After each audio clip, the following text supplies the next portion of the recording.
What's up, CFO gang? It's your boy Jay Tuck. Real Cowboys fans stand up. First and foremost, want to thank you all for all the kind words, man, about the new partnership that I got going on with High Point and Dez Bryant, man. I cannot wait to get started, and we're going to bring y'all some crazy content. You better believe it, man. We're working on some big things for y'all, and we can't wait to get launched. But I want to talk about the hot topic button today real quickly, and that's the trade deadline. So the trade deadline has closed, and the Dallas Cowboys ain't do nothing. They ain't do nothing, man. They didn't do nothing. Now, I see both sides, right? Because some Cowboys fans, they've been molded by the front office. They raised them properly. Jerry and Steven raised these Cowboys fans properly. They care about the cap. They care about the picks. They care about the future. They're raised little Jerry and Steven Jones's good children. The idol child of the Dallas Cowboys, organization once, right? We're perfectly fine. We're 5-2. Everything is good. Well, Tuck, remember they traded for Brandon Cooks, and remember they traded for. There's that side, right? And then there's people like me, and there's people like you who's like, listen, y'all. I understand we did make some great moves this offseason, but it doesn't stop. And we are seeing playoff contenders like the 49ers go out there and make plays for Chase Young, right? You see what the Eagles did when it got them a safety. You see what the Seahawks did. You see what the Lions are doing. You're seeing that the NFC is wide open. Why sit on your hands and be content and be complacent? Let's go make a move because we are trying to win a championship now. That's the side. I'm the bad. We're the red step-headed childs of the Dallas Cowboys organization. They don't like us. They don't like us. They want everything's fine. We like our guys in the cap, and they don't like us, y'all. We're in timeout right now. But if you're like me and you're in timeout, you deserve every right to be upset with this Cowboys organization. Make no mistakes about it. And it's hard to fight through it, right? It's hard to fight through it and make excuses. But I feel like if I come on my channel and make excuses for the Cowboys front office, I'm doing exactly what they want. Because let's keep it a buck, y'all. There is nobody holding the Dallas Cowboys front office accountable. Nobody. Right? They don't have, and salute to everyone for the Cowboys media. I definitely understand. Get your paper, little duffel bag board. Don't listen to me and lose your paper because we all got bills to pay. But there's not that rogue reporter that's going to fire back at Jerry and Steven. There's not that rogue guy at the radio that's going to fire back at Jerry and Steven. Because why? We'll get you up out of there. You know what I'm saying? We saw what happened to Tim. Tim's up out of there. You know what I'm saying? So they kind of play along. They kind of laugh and ha kiki and go to Nobu and do all. So there's nobody in the media that's really going to press the front office, right?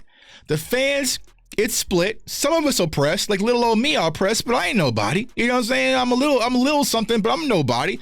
They not worried about what I got to say. We know at the end of the day, rain, sleet, or snow, Cowboys fans are going to be buying merch. We're going to be watching games. We're going to be going to the stadium. We're going to be traveling. We're going to be doing all the things to fill their wallet. We ain't going nowhere, unfortunately. We're caught up in the sales funnel. And I was explaining this kind of like with Apple, Jordan brand. Y'all know I play Madden, EA Sports, 2K. When you're a big brand, a big profitable brand, you can continue to put out mediocre products because the name is what people are buying. You're buying the Dallas Cowboys. You're buying the star. The football product is just extra, right? Apple, we're just buying a logo. The Apple phone, I can pretty much guarantee you, I have a friend who works in tech. The Google phones are a lot better than the Apple phones. But we're buying the Apple phones and the iPhones because of the name, the brand. Jordan tennis shoes, they're uncomfortable. They're heavy as hell. We're buying it because of the brand. So when it comes to the Dallas Cowboys, y'all, it's the same exact thing. So there's no pressure on them to perform on the field because regardless, people are going to pay for the brand. The football stuff is just extra. If you look at the profit margins of the Dallas Cowboys over the last 8 to 9 years, increasing, win and lose, whether you're 8-8, win or lose, continue to increase into a $9 billion franchise. So there's no pressure, right? Howie Roseman, he has pressure. He's a GM. He could lose his job. John Lynch, GM, he could lose his job. Brett Veach in Kansas City, he's a GM. You could lose your job. You could be unemployed if you do not perform well. Jerry Jones doesn't have that pressure. Stephen Jones doesn't have that pressure. There's no pressure from the media. There's no pressure from a job standpoint. There's no pressure from the players. If you speak out, you'll get axed. There's no pressure from the fan base. There's no pressure from a profit standpoint. There is no pressure. There's nothing that is going to push this team to say, listen, we have to win a championship now or else. There's nothing. As long as they're cool, long as we're in the conversation, long as we're being talked about, long as, because that's the reason why, right? You never seen the Cowboys just great, overpowered, right? You haven't seen us just overpower, all chips all in, but you haven't seen us trash.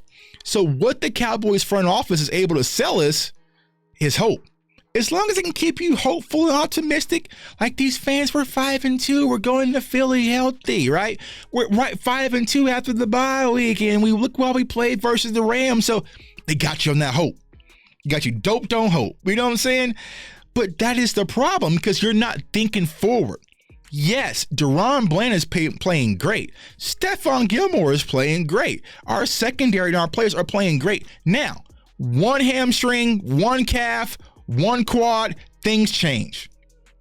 Offensive line, right? We're dodging a bullet. I think Tyron Smith or Chima could give it a go. But if they are out, things get dark. And versus trying to dig in the recycle bin and find a guy off the street because Tyron Smith can no longer give it a go. Like, why put yourself in that situation? Why? Here's the thing. A lot of people, when I say, hey, the Eagles went and got Julio Jones. Julio Jones, Tuck. What? Psh, Julio Jones is what? Julio Jones. Just in Washington. Snagged a touchdown. Right? So that's the thing people don't understand, right? We are a good team. Make no mistakes about it. But when you're loaded up on talent, you don't have to play an A+ game to win games. Sometimes you can be at a C minus, right? And you can out-talent your way to winning games. That's what's going on in Philly right now. Philly is not playing their best football, but you just look up and just the talent is overbearing, folks. You know what I'm saying? You just see A.J. Brown just make something happen. Julio Jones just make something happen. Swift just make something happen. Hassan Reddick just make something happen, right? Darius Slay just make something happen because of the talent. We have talent up front, but let's keep it a buck. Draft class, only 2 of them on the active roster, and they barely get in rotation. So we're not getting up from our draft class. You got Brandon Cooks. You got Stephon Gilmore. We didn't bring any other free agents outside of that, right? So I get it, Cowboys Nation. You're frustrated. I am too. I don't know. I don't have a solution. Y'all know this is a solution-based channel. I don't have any solutions. My only solution is, listen, just get behind our team and just ride and hope for the best. But at the end of the day, if the season falls short, who are they going to blame it on? They're going to blame it on Dak. Blame it on Mike McCarthy. Steven and Jerry are cool. They skate out like bandits. They get out like bandits because we'll point all of our weapons as Dak's fault. He got to win these type of games. Or Mike McCarthy, we should have never took the play call. Like, we'll point our weapons at everybody except the real villains, man. So it's your boy J Tuck. Comment, like, subscribe. Follow me on all social media platforms at JTuck151. Not going to make a trade, not going to make a move. It just is what it is. We have to understand the Cowboys' logic is kind of flawed right now, but we have to just roll up our sleeves and get to playing football because we got a tough team coming up this week that we're definitely going to prepare for. So I want everyone to stay safe, stay blessed, stay encouraged, and go Cowboys. Peace.